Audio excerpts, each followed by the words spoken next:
No. Okay. Welcome back to the From the Fabricator podcast. I'm your host, Max Pearlstein. Happy New Year. First episode of 2025. We are underway. Exciting. Two really good guests this time out. Really excited to bring it to you. Before I do, thank you to FHC for sponsoring this episode. FHC had made news this past week. They have a price adjustment announcement, and it was the good kind. Enjoy new everyday low pricing on all FHC frameless shower door hardware, tools, and supplies. At a time of rampant price increases, inflation, and tariff concerns across the industry, FHC has ramped up manufacturing capacity and in-house testing to deliver higher quality products at a substantially lower price. Not a flash sale or sales gimmick. Now new everyday prices is here to stay. Glazers and fabricators, FHC has your back. Partner with FHC in your next frameless shower door project. Reach out to them at fhc-usa.com.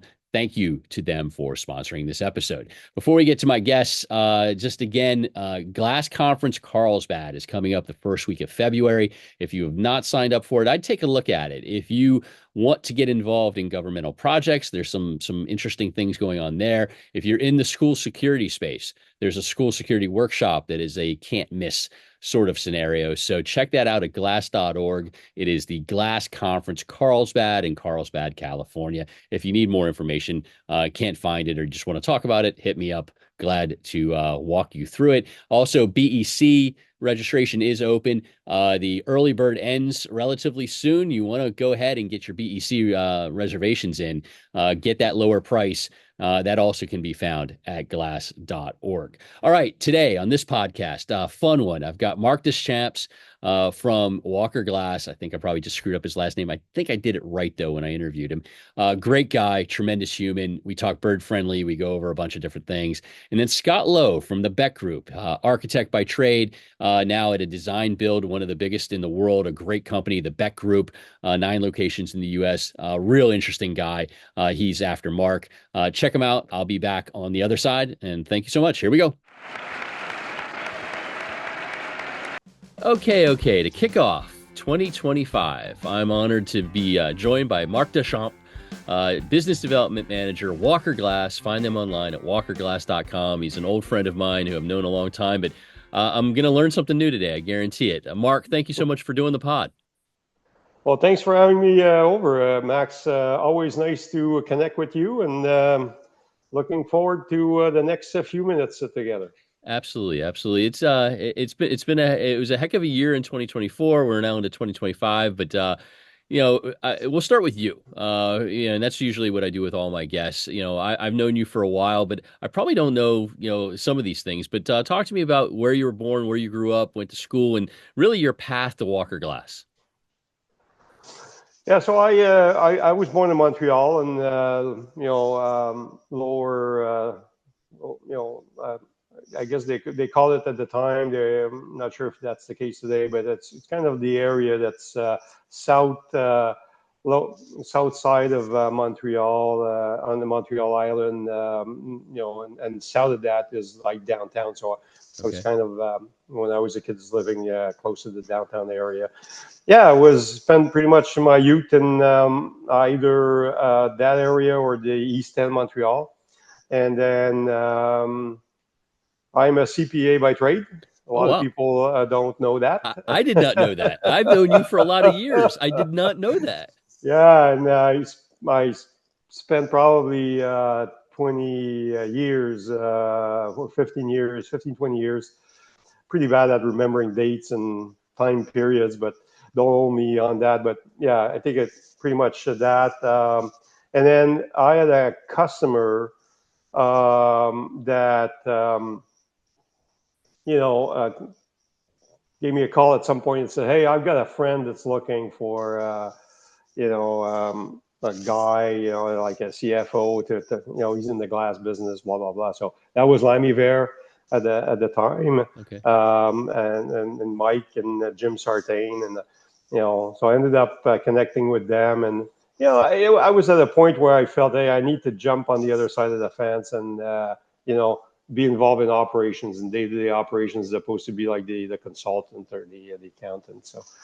So that's how I started in the glass business, Interesting. handling, accounting and finance. But then at some point in my journey of Lambivar, I jumped into sales, and that's the rest is history.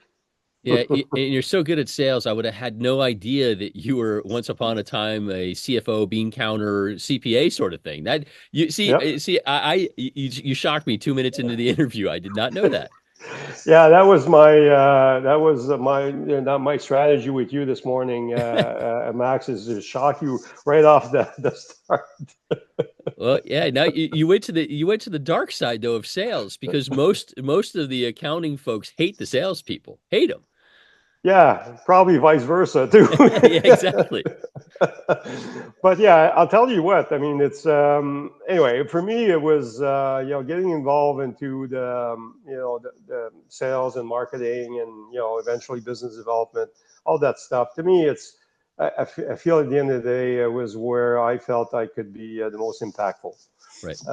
That's me. That's just me. That's my personal kind of. That's the way my brain was kind of like thinking things through, and it worked out, I guess. Yeah, it has, and impactful is a good word because you have been impactful in your role at Walker Glass, and so let's talk about Walker Glass. There may be a few people that don't know about Walker Glass and what you guys do. So how about a little rundown on what Walker Glass specializes in, and what you guys focus on.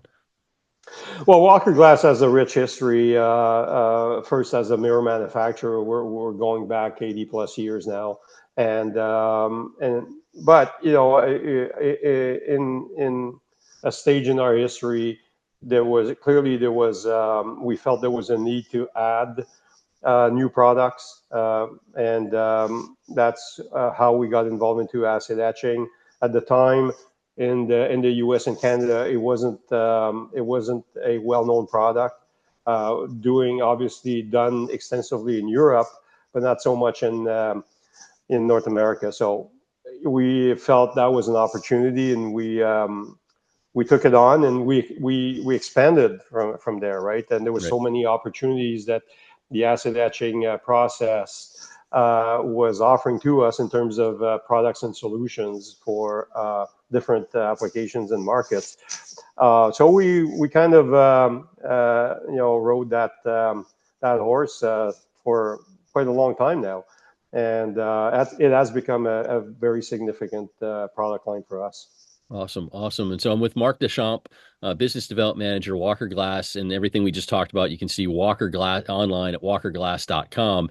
So one of the things that you did morph into is bird friendly glass, and so let's kind of focus on that for a little bit because you guys were one of the trailblazers in that market when people didn't understand what bird friendly glass was. They thought it was kind of a folly sort of thing, and it's been a heck of a path because I know, from knowing you and knowing a lot of the people on your team that, those early days of Bird Friendly was a lot of people wondering what you guys were thinking about by doing it. So let's talk about that. How long you've actually been in it, and then we could talk about the growth and next steps. Well, first off, I gotta say it was a team effort. There were a lot of people involved. Of course, I was at the forefront, but there were so many other people, driving this entire process. It starts with, hey, this seems to be gaining some steam here. What's going on? And you start looking at it and start digging deep into it to understand, well, what's the issue, what are the solutions, what's the trend, where is this going to go? Is this like a kind of like something that is hyped up and it's going to go away in a couple of years? So we started to look at it in the early 2010s, and did a lot of, like I said, a lot of work studying, and here what was interesting is to really look at the scientific side of things. Consult all the research and the studies that were published by the scientific community, and And then, that led us to launch our Avi Protect product line in 2013. 2013. And from there, again, you're pretty much like the acid etch program in general. We kind of built on that. We expanded quite a bit. First got in, basically bird-friendly features on, monolithic glass, and then eventually on, Lowe coated glass as well, and go into like a fully integrated architectural solution. No, that bird-friendly timing was perfect for, once you got into acid etch and then move it forward. Are you surprised? Because I know it's been a long path for you. I mean, 2013 when you started, you are consulting with ABC and Muhlenberg and all these different areas, learning about bird-friendly. But now, fast forward 11, 12 years, are you surprised at the way it has absolutely taken off? I gotta tell you, I'm not. Simply because the minute we started to see cities adopting some form of legislation, and of course, in Canada, Toronto was an early adopter, a big leader, but San Francisco in the U.S. was one too. When you see major cities adopting some form of guidelines, and some of the cities that kind of jumped into that process, they were really smart at it. They started with like voluntary guidelines, and then they transitioned into mandatory guidelines, and then those guidelines became even tighter over time, right? So that was a smart way to do it. But the minute we saw cities jumping in that bird-friendly arena and considering guidelines and legislation codes, and even states for that matter, right? Then we knew this would develop and grow over time quite significantly. And we're still, in my opinion, we're at the infancy, still stage of this whole bird-friendly space, in my opinion. So. Incredible, awesome. Well, no doubt that you've definitely earned your spot in that. And I'm curious, because it is now a growing thing, and more people are in different cities seeing bird-friendly in the specs, seeing Avi Protect in the specs, or whatever the case may be. What sort of advice would you give to installers on, choosing a bird-friendly product and which they look for? I mean, I guess because not all bird-friendly is the same, obviously. No. I think there's a few pieces of advice I can think of. Is first, anyone considering bird-friendly features for a project, they should get educated. They really should. They should take the time to get educated, speak to as many people as possible, take advantage of companies, product manufacturers that offer, as an example, AI presentations, whatever education material you can take advantage of. I would say, do it. Take the time to do it. It's worth it, because you need to make an educated decision, and it's not a simple. It's really not a simple picture, right? And so it depends what you want to do. It depends what the legislation, the applicable legislation is in that area. And the second thing I would say is don't think that you have to do this like all in across the board. I think doing a risk analysis is a very, very wise and smart thing to do. Like not every building is environment is the same, right? So you may have like a building that's got a few elevations across a park with birds and natural habitat. Obviously is more at risk of bird collisions than another one with no elevation near a water feature, near trees and shrubs. Basically you're surrounded by other buildings. Not saying it's not a risk at all, but to me it's assessing that risk, and it's to me, it's so relevant because there's still a majority of cities in the U.S. And Canada that have no code, right? Right. So you're basically no man's land. Right. What are you going to do, right? So get educated, but also understand the risk. Because it And is easier when there's a code because you have something to follow. You right, know, but if you have an architect that's in a city without the code and says that they want bird friendly and say that they say first surface etch threat factor of X, you may be a little bit confused and hung out to dry a little bit because there's no right. code to kind of go by. And it's so fragmented still. Like if you do project in New York, then obviously local law 15, New York City will apply, will be applicable. But if you are doing a project in Jersey, there is no code, right? Right. So what are you falling back on, right? So understand the issues, understand the options, understand the risk, and get educated. I think that this could go a long way. Absolutely, absolutely, and I can attest that if you go to walkerglass.com and you sign up for their newsletter, you get the Walker Communications newsletter. It always has a ton of good bird friendly information on it, and obviously your website is loaded with bird friendly information on it. So somebody who may be just getting into this or just got a job across their desk, just going to your website will give them a good education, right? Yeah, absolutely. And I think one thing that I'm really, really happy that at our end at Walker we're doing is we're going an extra step here in this whole issue of what's working, what's not working. So as you alluded to earlier, we have there's test methods out there. There are prescriptive standards too. Like in Canada, we have the CSA standard. It's a prescriptive standard. And we have, like I said, so much, like we have a vast body of knowledge that was accumulated over time from the scientific community. But at the end, right, you want to know if what you have used for that, as a bird friendly feature for this particular project is actually working. So we have a post installation monitoring program now, and we have tons of buildings that we have bird friendly features on, where we have data post installation that shows how many hits they've had, and that's, to me, that's powerful. That's like, it's, to me, it's like the proof in the pudding, right?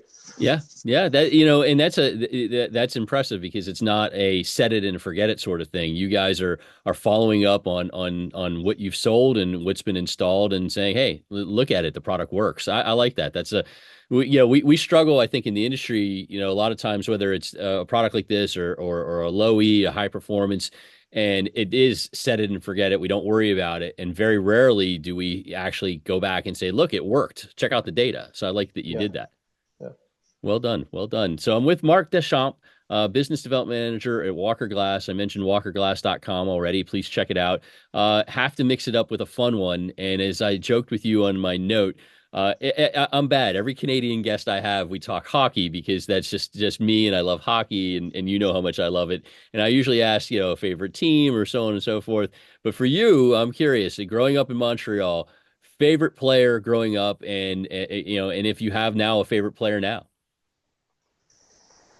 Yeah, it's good. Listen, it's a great question, Max. You and I have talked hockey so much, and and of course the Pens have an icon, right? Sidney Crosby Yep. is going to go to the Hall of Fame. He's been the franchise poster boy guy, right, for so many years, and still going strong. By the way, it's Yeah. like he's amazing. But yeah, way back in the '70s when I was like a teenager, Guy Lafleur, the Flower, was Yep. the man. He was like such an exciting player. Kind of going into this new generation of fast skating, very offensive forwards. Tremendous shot. I mean, again, today, if you compare today with the '70s, it's like Yeah. you can't compare. It's two different worlds. But back in the '70s, he was such an exciting player. He became the franchise player, and yeah, he's been awesome. He's been the idol of that generation, right? Yeah, yeah. And today it's well, obviously Montreal is is On the kind of struggle going bus. into Yeah. a reconstruct, a rebuild. Kind of a different environment. But I like the skill players. So I like Cole Caulfield a lot. Cole Okay. Yep. Caulfield is he's a sniper. He's got great skills. I love to watch him, and he's that quick release, and yeah, he's pretty awesome. So Love it, love it. Well, I know that growing up, you had all those cups. You had the Scotty Bowman years in Montreal uh, with Lafleur and Ken Dryden and Larry Robinson. So Serge Savard. I mean, you had some good days there. That's for sure.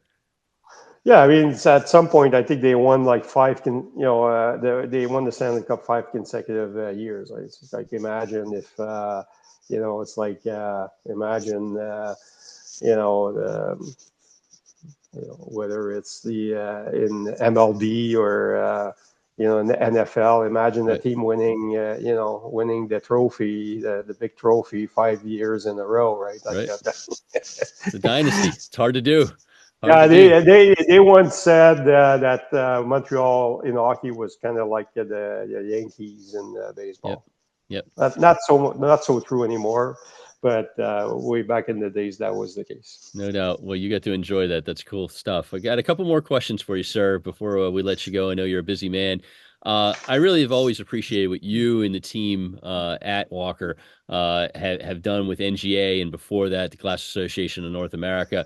And so I'm thankful for that. But what was in the mindset of you and the company there to, throw yourselves into volunteering? And then if somebody's thinking about, should I get on a committee? Should I get involved with NGA? What would you tell them?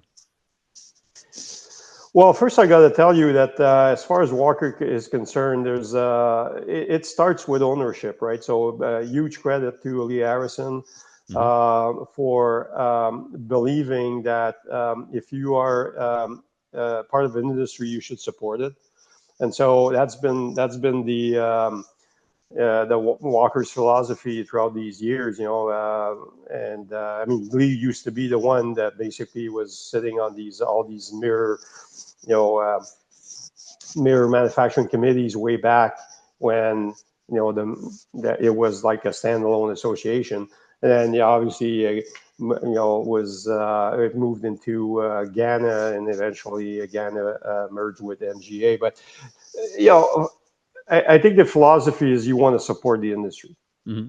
right? The industry is as strong and as solid as its members, and so if the members do participate, are engaged, I think it makes at the end you got a more solid, a much more proactive and dynamic industry.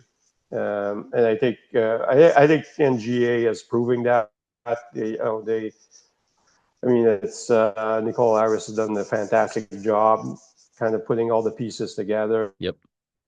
with a bunch of other people, and I think they today were the association is sitting in a really nice spot, and of course, being a member is also about having the opportunity to protect your own interests, right? Right. And making sure that you know we are doing the right things for the industry, but also for our own company as a member. Well said. Well said. Boy, I think NGA may have to clip that and use that. That's good. You kind of nailed it there. So wrapping up, 2025. What's it looking like for this year for you guys? You feeling good? I mean, it's been a kind of weird run lately, a little slow in some spots. How's 2025 looking for you guys? Yeah, I think we all would like to have a crystal ball and have a clear read of what will happen in next year. But there seems to be consensus that the first half of next year will probably be an extension of this year's, kind of sluggish still for the next 6 months or so. And then there are hopes and signs out there that things will start to pick up in the second half. Will it happen in the third quarter? Maybe not. We hope so. Maybe it will happen only in the fourth quarter. So we'll see. It's tough to predict, but it seems like we still have to go over that hump, in the first half of the year, and then we should be in a good spot. Awesome. Awesome. Well, it's something for us to continue to watch, and never a dull moment out there. You've been around this industry a long time, so you've seen the ups and downs. Oh yeah, it's been fun. It's been quite a ride, and yeah, it's extremely challenging, but it keeps us sharp and keeps us in a proactive mindset. So it's all good. Awesome. Awesome. Marc Deschamps, Business Development Manager, Walker Glass, walkerglass.com. Thank you so much for doing the podcast. Happy and healthy New Year to you and your family. Well, the same to you, Max. Always great to connect and spend some time with you. Same. Thank you, sir.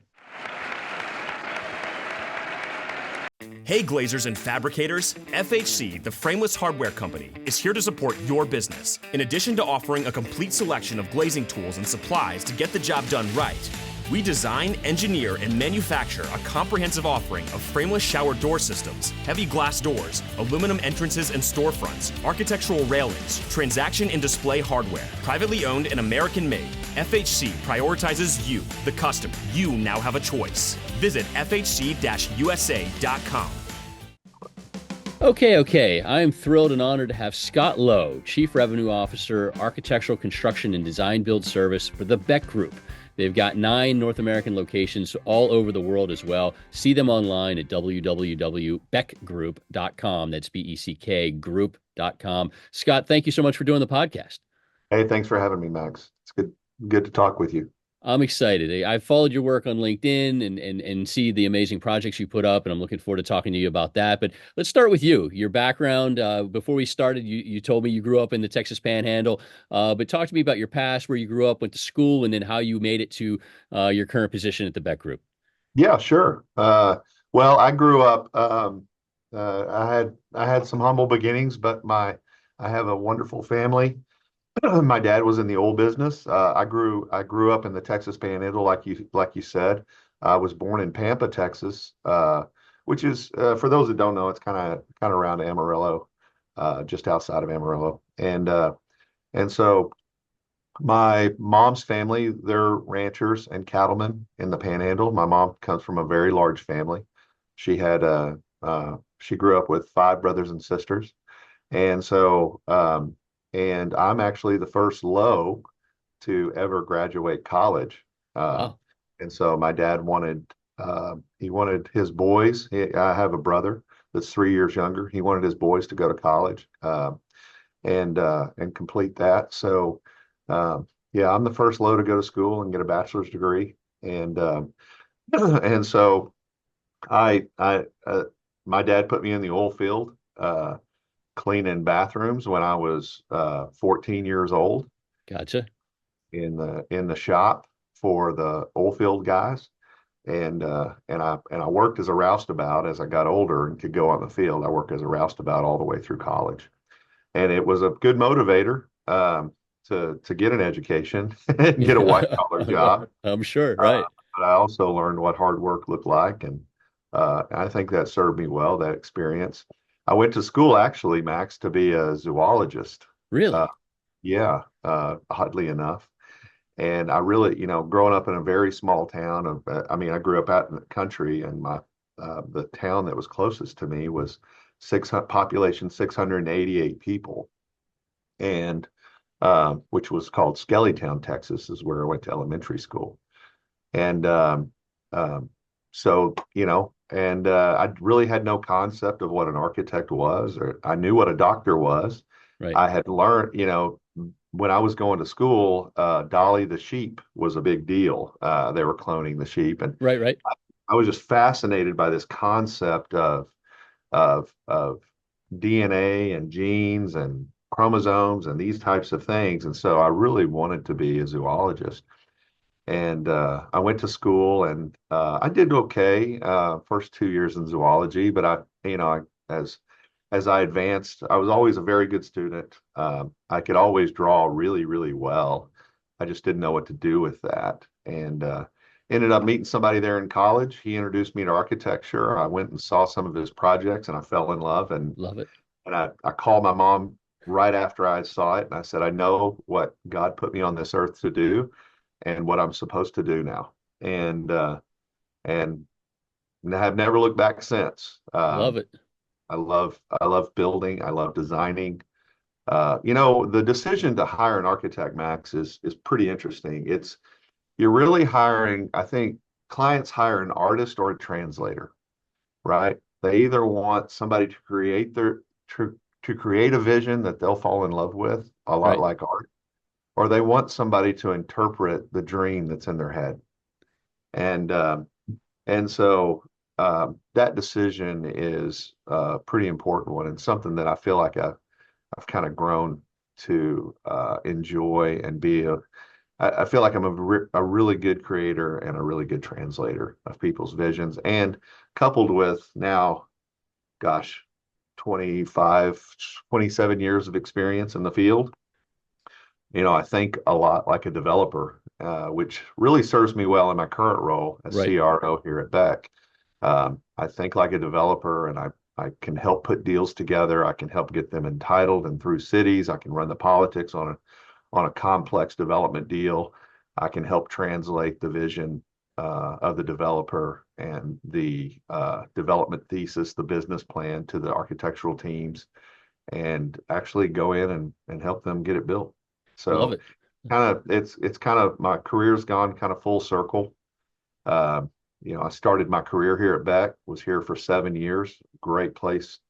I always tell people the Panhandle is a great place to be from. Beck was a great place to be from.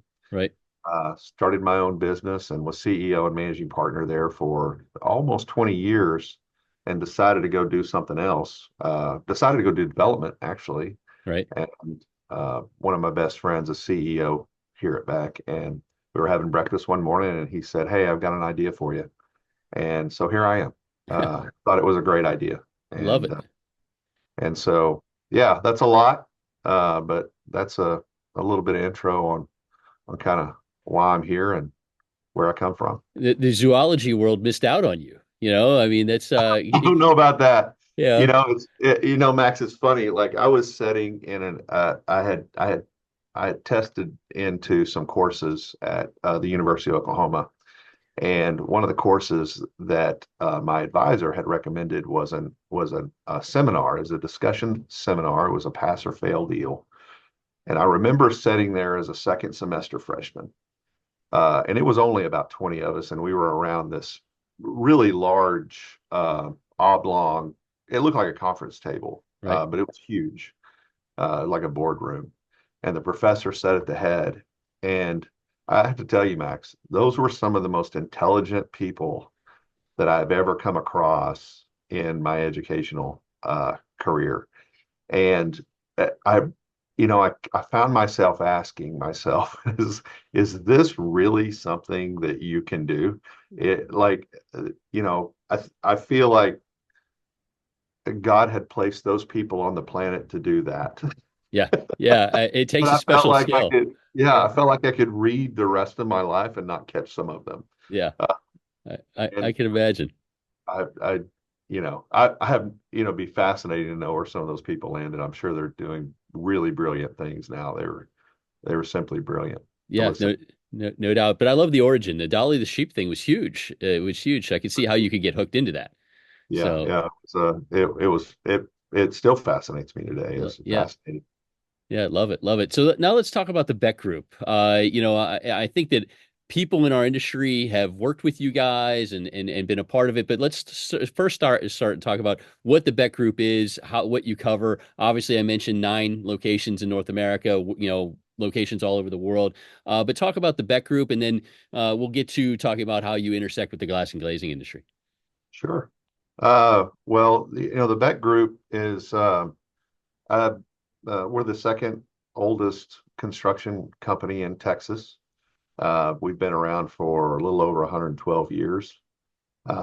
We, you know, um, Beck is a third generation general contracting company. It merged with a group that I was a part of called Urban Architects in late 99, early 2000. And that vision was fairly pioneering at the time in Dallas, Texas. Um, and Peter Beck, who's our chairman now, had that vision, and it was a really fascinating vision. And now we're setting it 2025, and with all the compressive factors on development and AI being a complete disruptor in the A&E space, it doesn't look so pioneering anymore. It actually looks like that's probably the way that buildings are going to happen and development's going to get executed moving forward. So Beck is a fully integrated company. We have about 200 architects, and we have a little over 1,000 to 1,200 construction personnel. Wow. We're scattered about really more in the Sun Belt in the U.S. Throughout 9 offices, Dallas being our headquarters, and we have 3 going to be 4 soon offices in Mexico. Okay. We've got a great presence in Mexico. We've got an additional 250 people there. So Beck is, and the architectural component to the construction company, I want to be clear, we're an award-winning firm, right? Which is really the unique part. You hear design, we've heard design builds for decades, right? But Beck is truly a fully integrated, design capable organization, and we can take it from beginning to end, soup to nuts, so to speak. And so that's a pretty unique model, frankly, nationally, to be able to have that type of capability from the design perspective and architectural perspective, and then be able to take that with surety in budget and schedule and execute that with the expertise that Beck has developed over more than 100 years. So it's a great place to be. It's a great company. It's a great team. I'm honored to be a part of it. No doubt, no doubt. And before we move on to the glass thing, I think, at least in my experience, the quote unquote design build community were GCs that just got into being architects and didn't do what you did with the merging with an award-winning architecture firm. That it seemed like that they just kind of picked it up and maybe hired an architect or two. This was a totally different thing because you have award-winning architects and you are a GC. Yes, sir. Yeah, that's really the differentiator here, is that the capability of the design. Beck is a world-class company. Mm-hmm. And in terms of a world-class, it was a world and has been a world-class builder and is a world-class builder. Yep. It doesn't make sense to not be a world-class architect. Yeah. And so I think that we are always striving for excellence. We tend to get, several clients, and I actually kind of have adopted this phrase and this description of Beck. They call us the big boutique guys, and the big boutique builder. And so I like it. It kind of defines kind of what we're about. We're about a high level of execution. Yeah, yeah, and hey, you know what? I would rather be called the boutique guy or whatever the term is than the bottom feeder or the you know what I mean. I love that. That's a compliment. That means you do sophisticated, tough work. I think it's a compliment. It's a compliment for sure. So I've got Scott Lowe with me, Chief Revenue Officer at the Beck Group. Again, you can see them online with a lot of unbelievable work at beckgroup.com. So my audience in my industry is the glass and glazing industry. And so the majority of people listening to this are probably, either watching it on YouTube or listening to it on their podcast, and they're saying to themselves, okay, ask this architect, this GC, what he thinks about the glass industry. What are the things that I lost you for a second. What are you excited about the glass industry? What can make your job better? What can we do to make your job better? So let's talk a little bit about the glass industry and the way you use glass in your projects. Yeah, well, glass and glazing systems is one of my favorite topics. Glass is so important. The right glass selection is so important to any project. It's actually one of my biggest sticking points in design. I'm so particular about the glass selection and glazing system selection on a project. It can make or break. Even the best designs can come out quite bad with the wrong selection of glass. And so color, the transmittance, the solar heat gain coefficients that you have to balance with the envelope modeling and these types of things environmentally now. And the reflectance, both interior and exterior. And there's so many factors that go into picking just the right and the perfect glass. And there's also, whether you're dealing more in modern expression or classical expression, those are so critical, especially in the classical vein, that you pick the right glass because you can detail, the best masonry details, the best cast stone details, and the natural stone details. But if you pick the wrong glass on that building, it's going to turn out terrible. Yeah. And yes, glazing systems are critically important. They're one of the most critically important things that you can pay attention to and select for a building. Love it. Love it. And anything, you come to mind on either new technology we've put out in the glass industry that you're impressed with, or other things that we should be doing to make your jobs easier?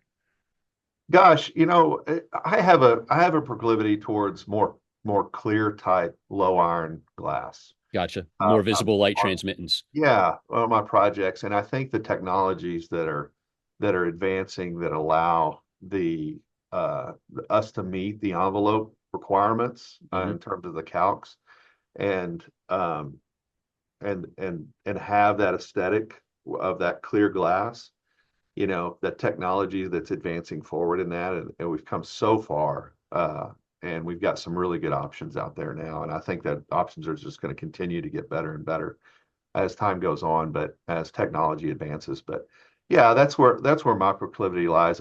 Clear glass works on a really modern building and a classical building, especially. Um, and so I tend to like that more. Now there are reasons not to go completely clear, like with maybe a hotel glass curtain wall tower or those types of things, because of the stacking for curtains and these types of deals. And so you want a little bit of reflectance on the exterior, but still, I always lean towards a more blue-gray, clear type glass selection.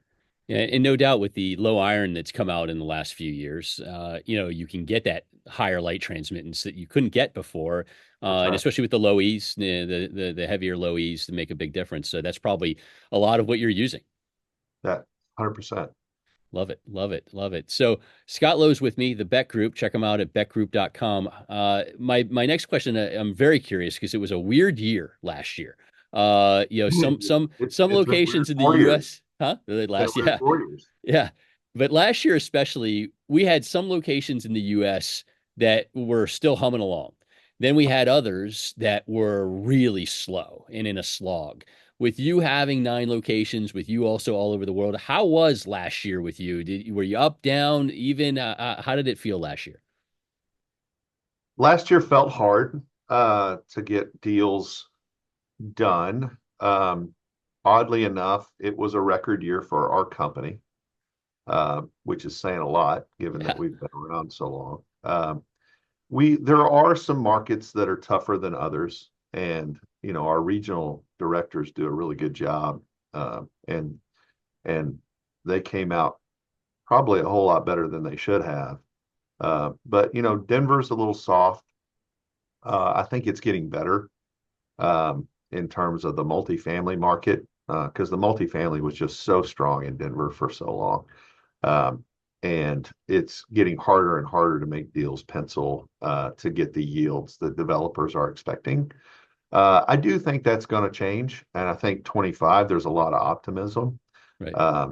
and so and Austin's another one that's a little harder than other markets. Austin's always been cyclical. It continues to be so. It's a very hard place to develop and exist, but we love our Denver and Austin locations, and we're, like I said, we're doing better than we probably should have, and or should be doing, and we'll continue to advance our initiatives there and serve our clients in those markets. And I think those markets are due a very, very strong comeback, because both markets are amazing. No, I like it, and kudos to you and the team. 112 years in business, and last year a record year. That's pretty impressive. It just honestly it has nothing to do with me. We're a very well run company from top to bottom. Our CEO has a very good vision that we all get behind and row in the same direction, and our regional leaders over each of the offices are the best. And I'm not just saying this because I'm at Beck, but they literally are the best that I've ever worked with. And I really am happy to be a part of such a talented group. Awesome. Very, very cool. I've got Scott Lowe with me, Chief Revenue Officer, Architectural Construction and Design Build Service at the Beck Group. See them online at beckgroup.com. Normally I ask a fun question, and when I sent you the fun question, it was, you get to do dinner with 3 people in the world of your choosing. Who would it be and why? You said to me before we started, because it's not kind of my style. I said, well, let's see if you come up with any. Did you come up with any? If not, no big deal. Just curious. I would like to sit with Elon Musk. I think the guy is brilliant. Frankly, truly one of the geniuses of our time. Yeah. It's pretty fascinating when you get these guys that are just phenomenal people and have an intellect like that. Of course, you would want to meet with somebody like that, right? Sure. I think another guy that I'm always fascinated with is, a lot of people might not know him, but they call him the Iceman, Wim Hof. Okay. Are you familiar with Wim Hof? I'm not. So he basically has this. He's got an interesting story. I won't go into it, but he's got a fascinating story about sort of mind over matter. Okay. And he kind of pushes past things that we think are even humanly possible with his mind. And but you should look him up. He's a fascinating guy, and he has kind of a tragic life story and a tragic history, but it's forged something or unlocked something in his human capacity that's quite remarkable. Will do. Thank you. That's good. See, you came up, and Elon Musk, I don't blame you. I think there's just so much there. I mean, but you could have 5 dinners with that guy and still want more, right? Exactly. Very cool. Couple more questions, because I know we're recording this, on Thursday, the Thursday before it's coming out. A big snowstorm is bearing down on Dallas. Scott was nice enough to squeeze me in before. Which I typically wear coat, not always a tie, but I'm in my scrubs today. I'm in my sturdy gear today. Snow day outfit for Scott. And so I want to get him out of the office so he can hit the road. So a couple more questions. This one's more, I'm really curious to see how you're going to answer this. Is, what is your favorite project that you've ever worked on, and why? And again, you've had such a long career. You've designed projects. You've worked on projects from the Beck Group standpoint of the design build. Which one stands out? Can you pick one? Yeah, I think so. I've worked on a lot of really great things in my career. I've done projects in 14 different countries. Wow. And probably one of my very favorites was the 4510 retail at Hudson Yards in New York. Yeah, sure. There were 4 different venues. It's kind of that project was a little bit of a tragedy because it opened right before COVID hit. Right. and it was, I think it's now like a mall office or something like that. It was, it won just about every design award it could win. It was on the cover of Interior Design magazine.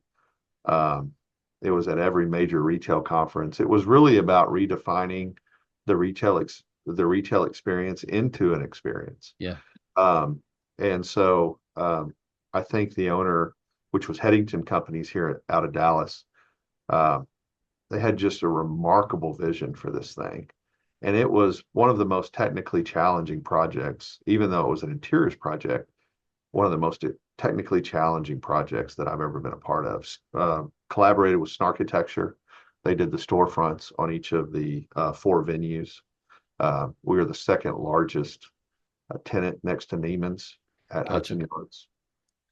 That one was a really, really fun and fascinating project. Neat. Yeah, it's one to point to, and it is a shame that it did open right at the heart of COVID beginning, and it changed the trajectory of that entire area, right?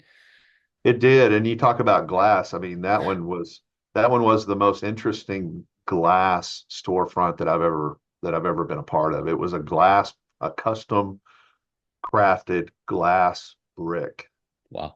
made in Venice. Did not know Uh, that. Did not know that. Yeah. I gotta do a little bit more research on that one because I did not know that. Uh, next topic is again, you've been around a long time. You've seen a lot. You've been through a lot. In the current building landscape that we have right now, what has you enthusiastic about the future, but also what has you worried about the future with the way we're going, building wise right now? well, those are good questions. I don't have a crystal ball, but I do think we are in for a better run of in the development space than the last 4 years, Good. for sure. I see a lot more optimism.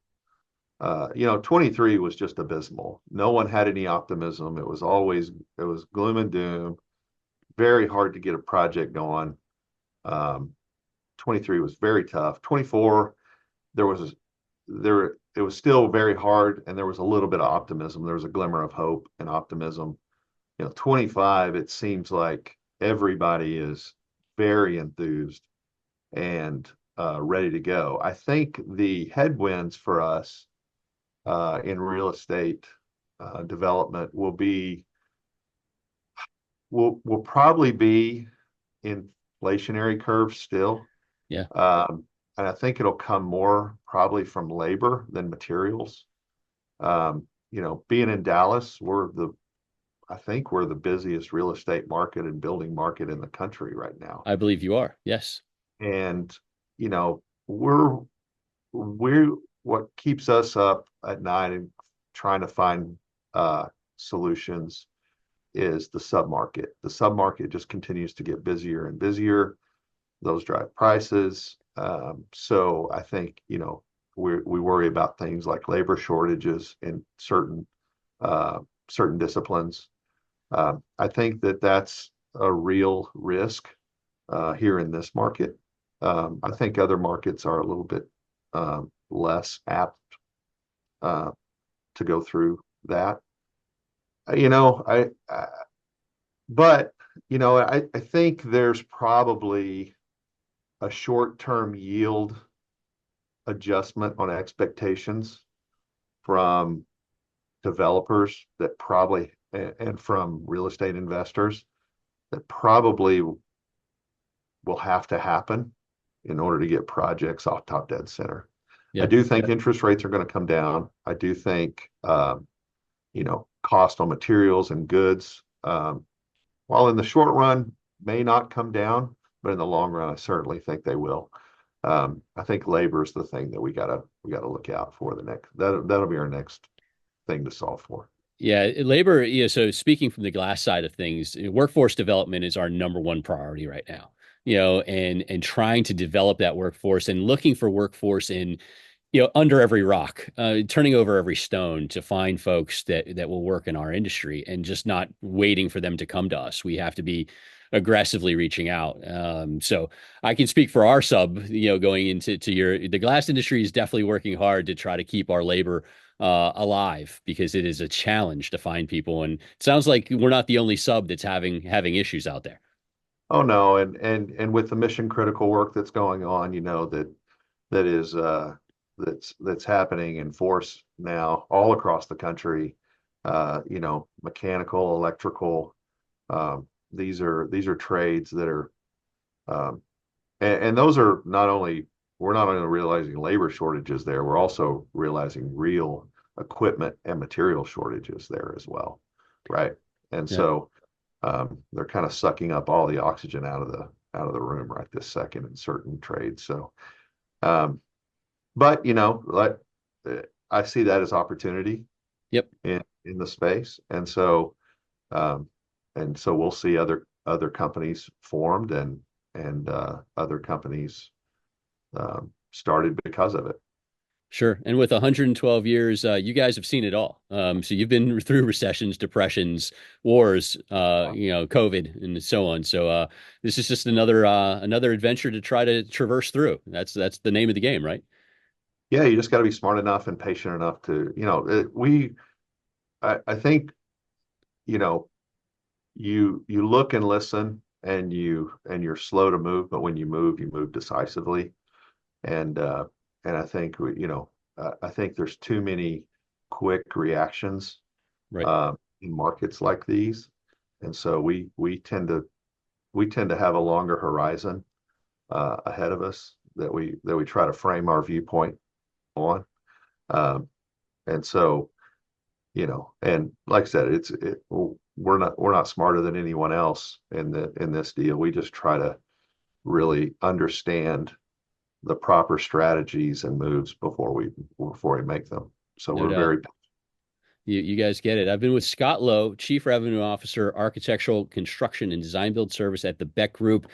Please check them out at beckgroup.com. Scott, thank you so much for your time today, and I look forward to hopefully meeting you in person in real life at one of these events or somewhere down the line. But I appreciate you, spending some time and educating our side of the world.